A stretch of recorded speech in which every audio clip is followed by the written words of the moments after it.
பொன்னியின் செல்வன் நான்காம் பாகம் மணிமகுடம். அத்தியாயம் 22. அநிருத்தரின் ஏமாற்றம். முதன் மந்திரி அநிருத்த பிரம்மராயர் சில தினங்களாக தலைநகரிலேயே தங்கியிருந்தார்.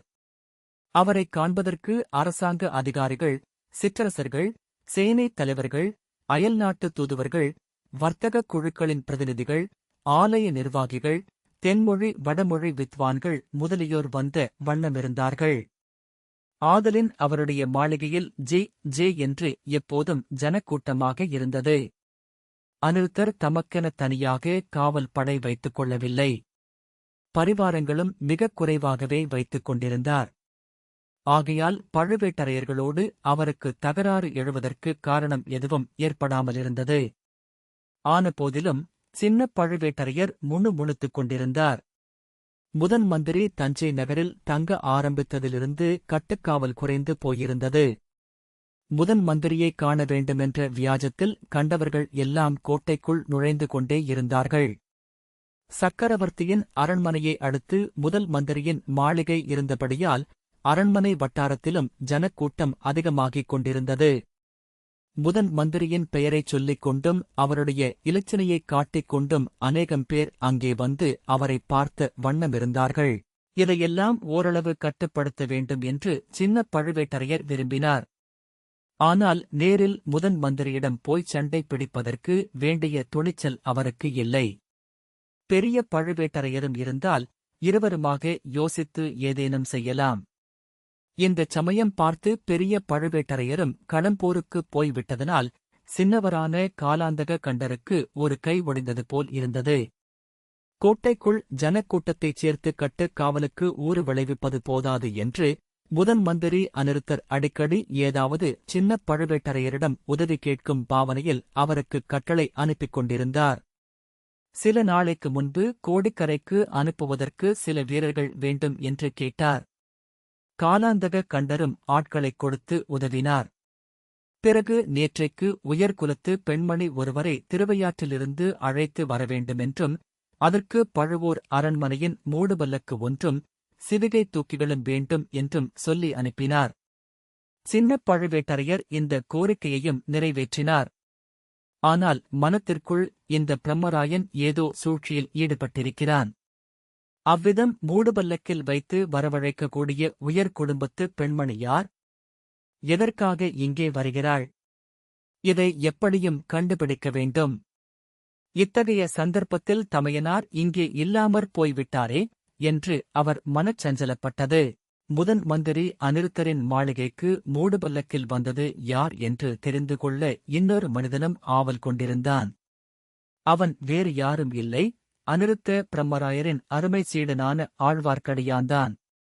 பெருமழை பெய்த அன்றைக்கு மறுநாள் காலையில் அநிருத்த பிரம்மராயர் ஸ்நானபானம், ஜபதபம், பூஜை, புனஸ்காரம் ஆகியவற்றை முடித்துக்கொண்டு மாளிகையில் முன் முகப்புக்கு வந்து சேர்ந்தார்.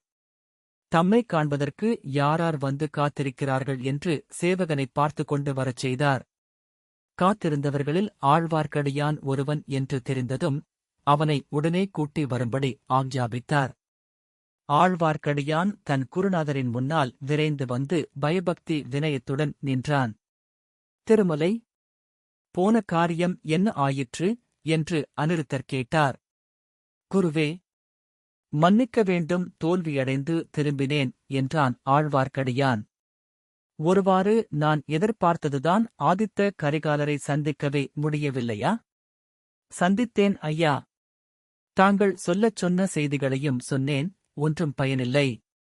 இளவரசரை கடம்பூர் அரண்மனைக்குப் போகாமல் தடுக்க முடியவில்லை. இளவரசர் இப்போது கடம்பூரில்தான் இருக்கிறாரா? ஆம் குருவே. சம்புவரையரின் மாளிகையில் அவர் பிரவேசித்ததை பார்த்துவிட்டுதான் வந்தேன். இளவரசருக்கு சம்புவரையர் இராஜோபசார வரவேற்பு அளித்தார். சுற்றுப்புறத்து மக்கள் காட்டிய உற்சாகத்தை வர்ணிக்க முடியாது. அதெல்லாம் எதிர்பார்க்கக் கூடியதுதான். கடம்பூர் மாளிகைக்கு இன்னும் யார் யார் வந்திருக்கிறார்கள்? இளவரசருடன் பார்த்திபேந்திரனும் வந்தியத்தேவனும் வந்திருக்கிறார்கள். இங்கிருந்து பெரிய பழுவேட்டரையர் இளைய ராணியுடன் வந்திருக்கிறார்.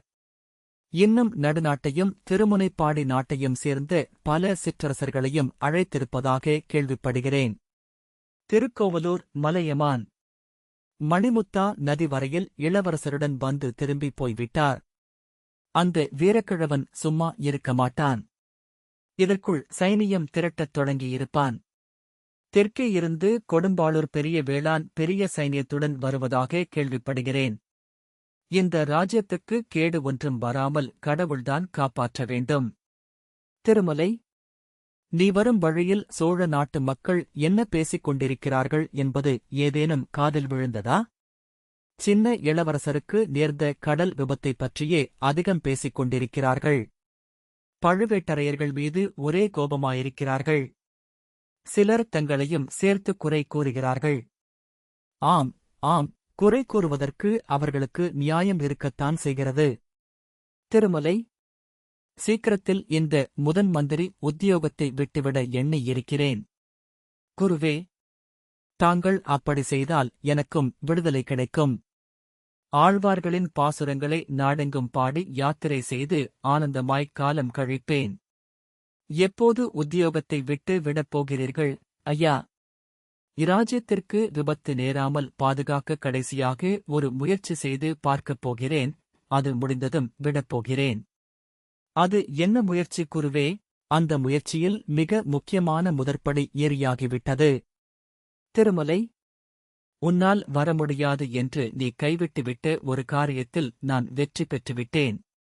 அதில் வியப்பு ஒன்றுமில்லை, ஐயா. அது என்ன காரியமோ?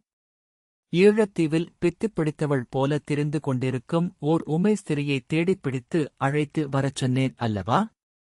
உன்னால் அந்தக் காரியம் முடியவில்லை என்று திரும்பி வந்து கூறினாய் அல்லவா? என்று அநிருத்தர் கேட்டார். ஆம், யா. அந்த ஊமை ஸ்திரீ நேற்றிரவு நம் அரண்மனைக்கு அவளைக் கொண்டு வந்தாகிவிட்டது. ஆகா, அதிசயமா? அதிசயம். இதை எப்படிச் சாதித்தீர்கள்? சின்ன இளவரசர் தப்பிப் பிழைத்தாரா இல்லையா என்று தெரிந்து கொள்ள அந்த ஊமைப் பெண் கோடிக்கரைக்கு வருவாள் என்று எதிர்பார்த்தேன். வந்தால் அவளைப் பிடித்துக் கொண்டு வரும்படி ஆட்களை அனுப்பியிருந்தேன். நல்ல வேளையாக அவள் அதிக தொந்தரவு கொடுக்காமலே வந்துவிட்டாள். இந்த வேடிக்கையைக் கேள், திருமலை. திருவையாற்றிலிருந்து அவளை மூடுபல்லக்கில் வைத்து அழைத்து வரச் செய்தேன். இதற்காக பழுவூர் ராணியின் மூடுபல்லக்கையே வரச் செய்தேன். ஐயா, நேற்று மாலை பெரும் புயலும் மழையும் அடித்ததே. ஆம், அதனால் வழியில் தடங்கல் ஏற்பட்டது. எனக்குக் கூட கவலையாகத்தானிருந்தது. நேற்று நள்ளிரவு நேரத்துக்கு பல்லக்கு வந்த பிறகுதான் நிம்மதியாயிற்று. ஓகோ, நள்ளிரவு ஆகிவிட்டதா? தாங்களும் அத்தனை நேரமும் விழித்திருந்து வரவேற்பு அளித்தீர்களா? விழித்திருந்தேன், ஆனால் வரவேற்பதற்கு நான் போகவில்லை. வீட்டுப் பெண்களை விட்டே வரவேற்கச் செய்தேன். வெறி பிடித்தவளாயிற்றே, என்ன தகராறு செய்கிறாளோ என்று கவலையாகத்தானிருந்தது. நல்ல வேளையாக அப்படி ஒன்றும் நடக்கவில்லை. நன்றாகச் சாப்பிட்டுவிட்டு உடனே உறங்கிவிட்டாள். திருமலை, உண்மையைச் சொல்லப் போனால் இன்னமும் அவளைப் பார்க்கும் விஷயத்தில் எனக்கு கொஞ்சம் பயமாய்த்தானிருக்கிறது. நீ இச்சமயம் வந்தது நல்லதாய்ப் போயிற்று. குருவே, நானும் அந்த பெண்மணியை பார்ப்பதற்கு மிக்க ஆவலாயிருக்கிறேன். அப்படியானால் வா, அந்த புறத்துக்குப் போகலாம். உன்னை ஏற்கனவே அவளுக்குத் தெரியும் அல்லவா? நீ சின்ன இளவரசருக்கு வேண்டியவன் என்பதும் தெரியும். ஆகையால் உன்னிடமும் சிறிது சுகமாக இருக்கக்கூடும். குருவும் சீடனும் மாளிகையின் பின் கட்டுக்குச் சென்றார்கள். தாதிமார்களிடம் நேற்றிரவு வந்த பெண்மணியை அழைத்து வரும்படி அநிருத்த பிரம்மராயர் கட்டளை இட்டார். தாதிமார்கள் அந்த ஸ்திரியை அழைத்துக் கொண்டு வந்து நிறுத்தினார்கள். அநிருத்தர் அவளைப் பார்த்து திகைத்துப் போய் நின்றார். ஆழ்வார்க்கடியானின் முகத்தில் புன்னகை தவழ்ந்தது.